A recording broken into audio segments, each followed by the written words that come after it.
Ok, bonjour et bienvenue dans cette capsule où j'aimerais vous parler du coup de comment gérer si vous avez en face de vous une âme sœur et que vous êtes dans un lien passionnel, obsessionnel.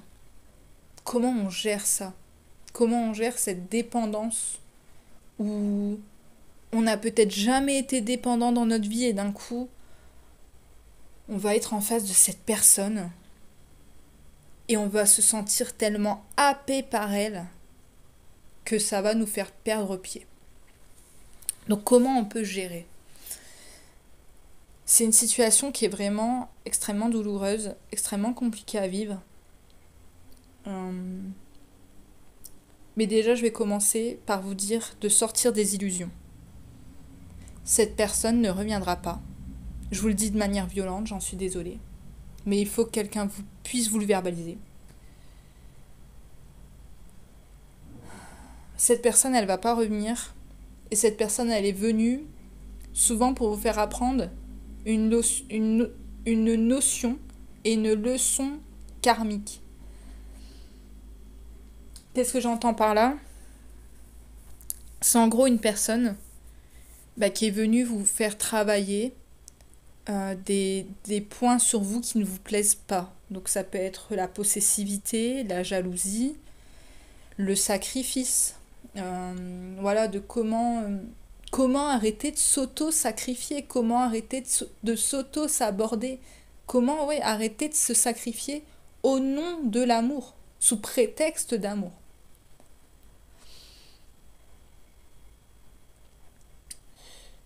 Euh, Vous êtes dans un lien d'âme.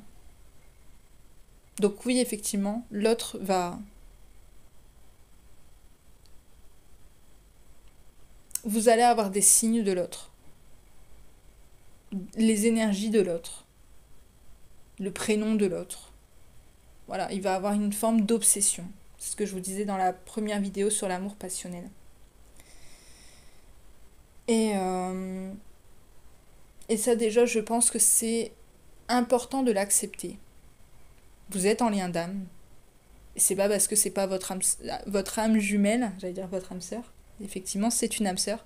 Ce n'est pas parce que c'est pas votre âme jumelle que ce lien n'est pas important et n'est pas à expérimenter et à vivre. Vous allez, durant cette séparation, vivre des très grands chamboulements qui vont vous pousser au bord du suicide. Alors je suis désolée, j'emploie pas de termes... J'ai des mots très crus. Parce que pour moi, il faut sortir des illusions, il faut employer les bons termes. Il faut appeler un chat un chat.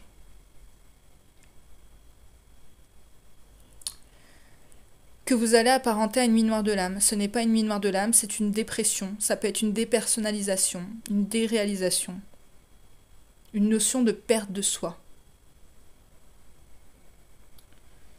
À ce moment-là, comment gérer? Soyez avec des personnes qui vous aiment. Ne les rejetez pas, ne les repoussez pas, ne vous dites pas qu'elles ne peuvent pas vous comprendre. Ça, c'est un principe un petit peu dans les flammes, on va dire. Coupez avec les personnes égotiques. Tout ce que vous n'avez pas à faire. C'est tout ce que vous n'avez pas à faire. À vous isoler. Ne vous isolez surtout pas. Soyez avec des personnes qui vous aiment, des personnes qui peuvent réussir plus ou moins à vous comprendre. Essayez de sortir. Essayez de vous faire des amis. Je sais. Je sais à quel point c'est dur. Je sais. Je sais.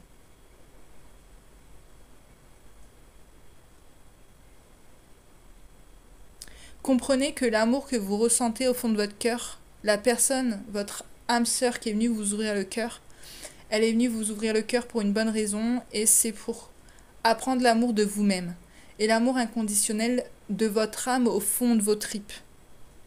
Ce qui est caché au-delà de l'amour obsessionnel.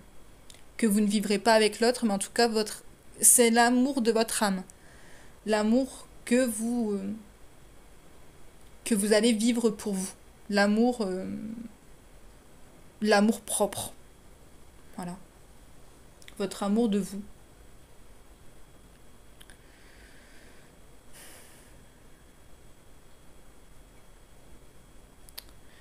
Donc ne soyez pas isolés. Faites-vous aider. Si vous avez besoin d'aller voir un psy, allez-y. Moi, ça n'a pas été mon cas, mais allez-y. Soyez extrêmement bienveillant vis-à-vis de vous. Ne vous dites pas, ben voilà, je me suis fait avoir, je me suis trompée, je me suis... Non, non, non. On arrête ça. Puisque l'autre est venu vous apprendre ce que c'est que l'amour de vous, le but, c'est pas de vous juger sévèrement. Soyez dans la bienveillance de vous-même. Apprenez à vous aimer. Apprenez à revenir vers vous. S'il vous faut 10 ans, 20 ans, 30 ans pour faire le deuil de cette relation, c'est le temps que vous avez besoin et c'est ok. Il n'y a pas de jugement à avoir là-dessus. Aucun. En tout cas, moi, je ne me permettrai pas de vous juger. Pour vous donner une notion de temps, moi, il m'a fallu 10 ans pour passer au-delà de l'amour passionnel que j'ai vécu avec mon âme sœur, avec qui j'ai eu plus de 350 vies et que j'ai cru être mon autre à l'époque. Il va y avoir aussi du coup une notion de karma à épurer, à comprendre. Généralement, l'amour passionnel et obsessionnel vient du fait qu'on a eu des liens de pouvoir, de possession dans les vies passées. Et cette personne, elle est venue vous aider à les libérer par la rencontre. C'est une personne généralement qui a les mêmes blessures que vous. Si vous portez le rejet, il va le porter aussi. Voilà. Souvent, si vous êtes une polarité yin, il sera yin aussi. Si vous êtes yang, il sera yang aussi. Voilà. Comment gérer après? Donc, je vous ai dit, revenez toujours à vous. Essayez de vivre au jour le jour.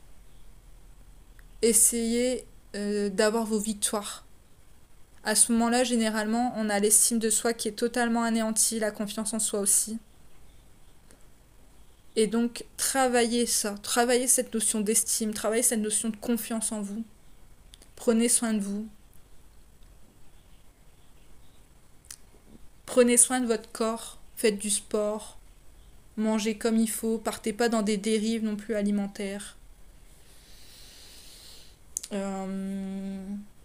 Si vous êtes une femme, je sais pas, pensez à vous acheter des vêtements par exemple, ou vous maquiller. Alors, c'était pas du tout mon truc. Mais j'ai développé cette notion de féminité. À l'époque, j'étais très masculine. J'étais très dure avec moi-même. Ça durait assez longtemps d'ailleurs. Et ça, mon âme sœur est venue m'apprendre ça. Cette notion de arrêter de se taper dessus. Arrêter de se faire du mal.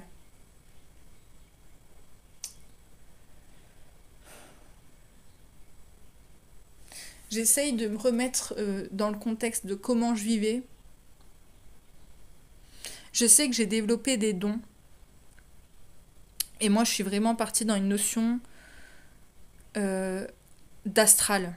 Voilà, j'ai revu ma session originelle qui n'existait pas. Hein, voilà, c'est l'ombre qui m'a montré des visions. J'ai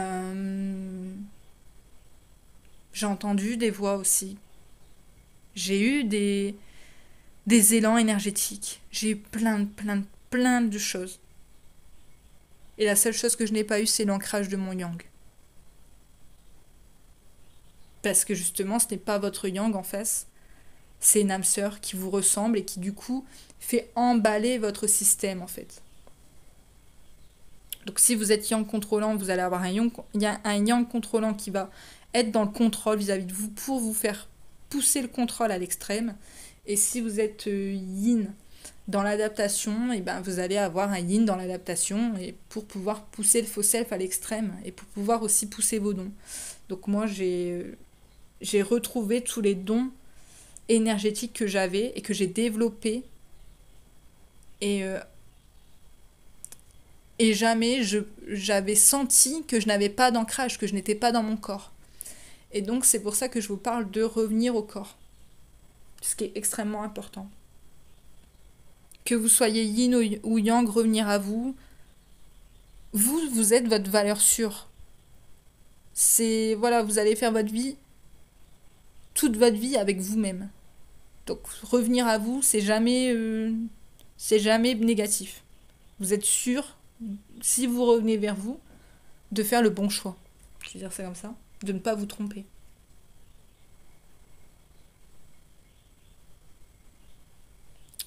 Sortez de l'isolement, sortez des illusions. Sortez de tout ce qui peut vous enfermer. Je vous ai dit, c'est un amour brûlant, un amour ardent, un amour de flamme. Qui du coup vous consume un petit peu comme en enfer et du coup vous vous retrouvez l'enfermement, donc l'enfermement.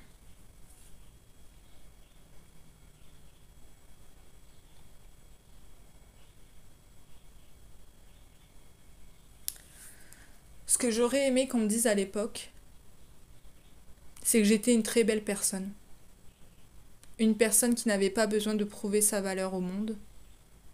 Une personne qui était aimée pour ce qu'elle est, ou qui est toujours. Je parle au passé parce que je me replonge dans mon histoire passée.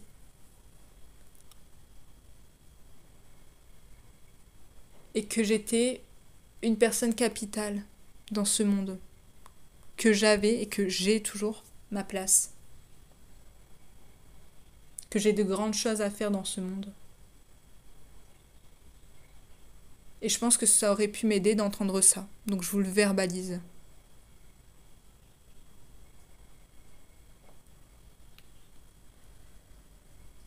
Ne vous laissez pas partir en perdition. Ne laissez personne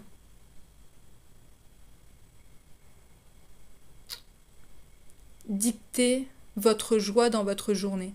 Ne laissez personne vous dire ce que vous valez. Ne laissez personne supprimer votre joie de vivre, votre essence de vie. Ne laissez personne faire ça en fait. Lien d'âme ou pas, ne laissez personne faire ça. Personne.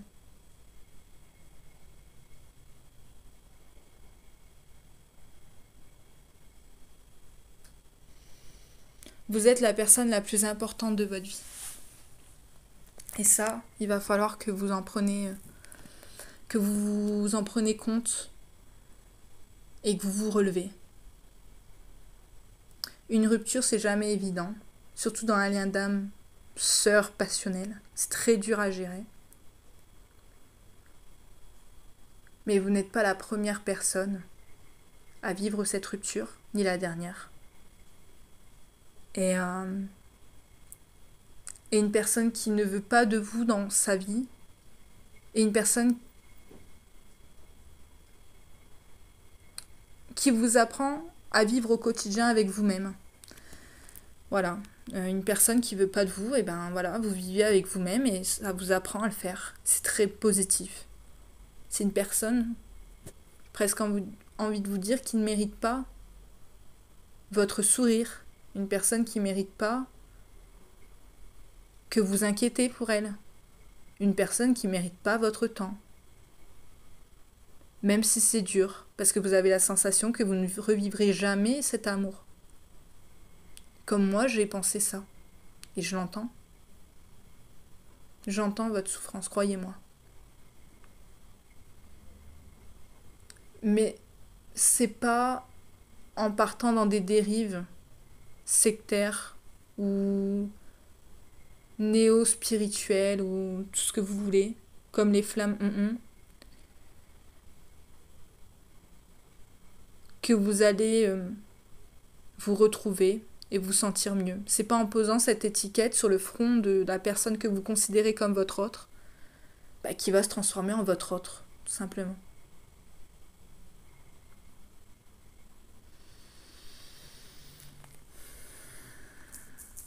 J'espère que cette vidéo elle aura pu vous aider.